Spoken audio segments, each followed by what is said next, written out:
If you want to improve your pull, should you start working on land before you get in the water? Find out in this video. Hi, I'm Andrew Sheaf with Mastering Flow. I help you dramatically improve your swimming by providing you simple and actionable strategies that you can implement today. Today I'd like to provide you with some ideas about how to most effectively create a great pull. To be clear, the pull is complicated. It's something I've struggled with for a long time, both in terms of my swimming and helping other people learn. The challenge is there's a lot going on, yet focusing on the details doesn't really help. It's way too much to think about for a movement that happens too fast. Whether I was swimming myself or coaching others, I found myself getting overwhelmed. Eventually, I realized that getting better requires a simple approach. You have to focus on what's really important and then work on those skills. I know when I shifted my focus to the big picture, the results were a lot more consistent and a lot better. Here's what I learned.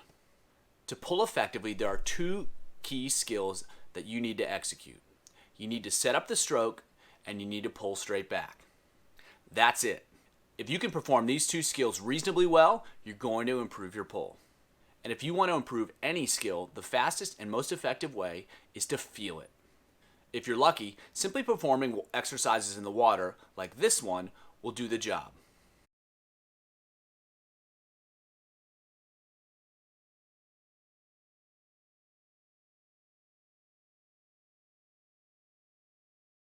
Because the pull is complicated and it's an unnatural movement for all of us, some people need a little bit more help. So, to improve your pull, you need to find a way to feel the key elements. Here's how to do it. Setting up the stroke. When your hand enters the water, it's moving forward. To pull effectively, your hand needs to be moving backwards. All that setting up the stroke really is reorienting the hand. Your arm needs to go from pointing forwards to pointing down with your hand and your forearm facing backwards.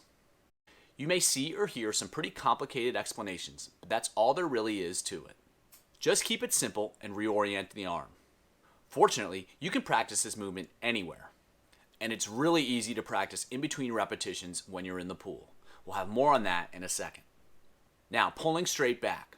Once you've set up the stroke correctly, all you need to do is pull back.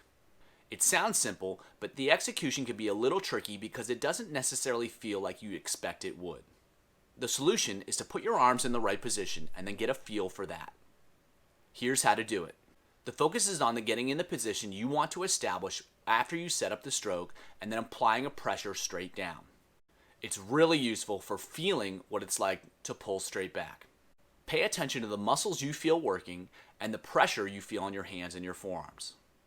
Now that you know what to do, how do you do it? To get the biggest impact from these exercises, perform them before you do a swimming repetition. So spend 10 seconds either setting up the stroke or working on wall pull. Then swim and try to recreate those sensations regardless of what you're doing. Then simply repeat that process. Keep playing with the different sensations until you find a way to get it to click.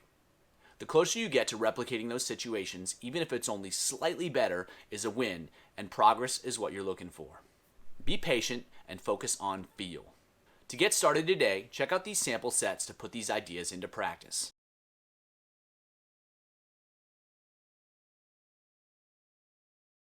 For another great video on how to improve your pull, check out this video right here.